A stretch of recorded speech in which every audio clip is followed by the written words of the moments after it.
ఇప్పుడు ఇక్కడికి వస్తే నర్సారావుపేట ఎంపీ లావు కృష్ణదేవరాయలు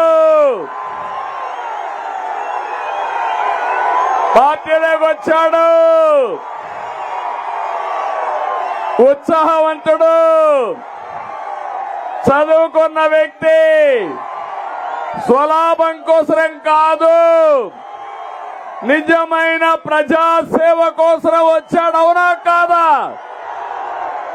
అవును అంటే గట్టిగా చప్పట్లు కొట్టి మీ యొక్క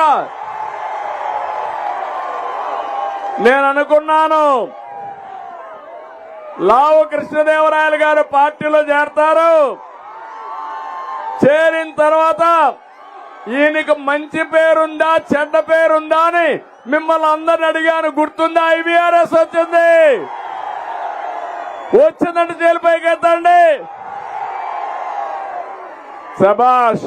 అడిగితే మీరందరూ అన్నారు బ్రహ్మాండమైన వ్యక్తి, మాకు ఏమాత్రం అభ్యంతరం లేదు, మేము ఆమోదిస్తున్నామని మీరు నాకు సమాచారం ఇచ్చారు.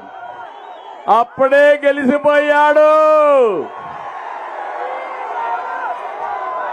ఈ ముగ్గురిని ఒకసారి చూస్తే రేపో ఎల్లుండో ఒంగోలులో మాగంట శ్రీనివాసరెడ్డి కూడా పార్టీలో చేరుతున్నాడు. తమ్ముళ్ళో మీరు ఒక్కసారి గుర్తుపెట్టుకోవాలి, ఒక దుర్మార్గమైన పాలన. ప్రజలకు సేవ చేయమని అడగడం లేదు.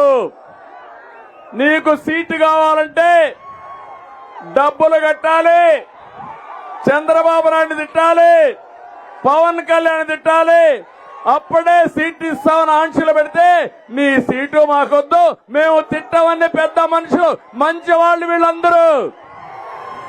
అవునా కాదా? అందుకే నేను స్వాగతం పలికా. ఈరోజు అందుకే రా కదిలిరా పిలిపించా. మంచి వాళ్ళు ఏ పార్టీలో ఉన్నా అలాంటి వాళ్ళకు కూడా స్వాగతం పలికి మన పార్టీలో ఉండే నాయకులకి ప్రాధాన్యత ఇచ్చి ఈ రాష్ట్రాన్ని అభివృద్ధి చేయాలని నా ఆలోచన. తమ్ముళ్ళు చెప్పాను, మీ అందరికి దించాలి, జెండాలు దించాలి, ప్లే కార్డ్స్ దించాలి. అర్థం చేసుకోవాలి అందరూ. నీకు కూడా తమ్ముడు అందరికీ కన్నా ఇక యుద్ధమే, అన్ని కూడా కింద దించండి. శరత్ అన్ని దించాల. ఏ తమ్ముడు నువ్వు కూడా జనసేన జెండా కూడా దించాలి వెనకనా. మీరు అర్థం చేసుకోవాలి, ఉత్సాహం ఎక్కువైతే మన మెసేజ్ వెళ్ళదు. ఇక్కడికి రావడమే తప్ప మీరు ఇక్కడ రాకూడదు.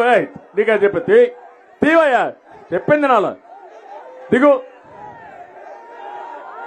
కాబట్టి ఈరోజు మనం ఒక్కసారి చూస్తే నేను ఒకటి ఈ రా కదిలిరాలో 25 జిల్లాల్లో 25 మీటింగ్లు పెట్టాలనుకున్నాను. ఇప్పటికే 24 పూర్తయినాయి. ఇది 24వ మీటింగు. 4వ తారీఖున అనంతపూర్లో పెడితే ఈ కార్యక్రమం పూర్తి అవుతుంది. నా ఆలోచన ఒకటి, ఇప్పుడు నాయకులందరూ మాట్లాడారు. పల్నాడు ఏ విధంగా ఇబ్బంది పడుతుందో, అభివృద్ధి ఎట్లాగిపోయిందో చెప్పారు. లావు కృష్ణదేవరాయలు గారు ఇంకొక మాట ముందుకెళ్లి వరికిసిల పొడి ప్రాజెక్ట్ ఏదైతే ఉందో దీన్ని పూర్తి చేయాలని దానికి కావలసిన క్లియరెన్స్లన్నీ తీసుకొచ్చాడు. నేను హామీ ఇస్తున్నా, నిధులు ఇచ్చి ఈ ప్రాజెక్ట్ ని పూర్తి చేసే బాధ్యత తెలుగుదేశం జనసేన ప్రభుత్వం తీసుకుంటాం. అభివృద్ధి అంటే దానికి మారు పేరు తెలుగుదేశం పార్టీ. విధ్వంసం అంటే దానికి ప్రతిరూపమే వైఎస్ఆర్ కాంగ్రెస్ పార్టీ.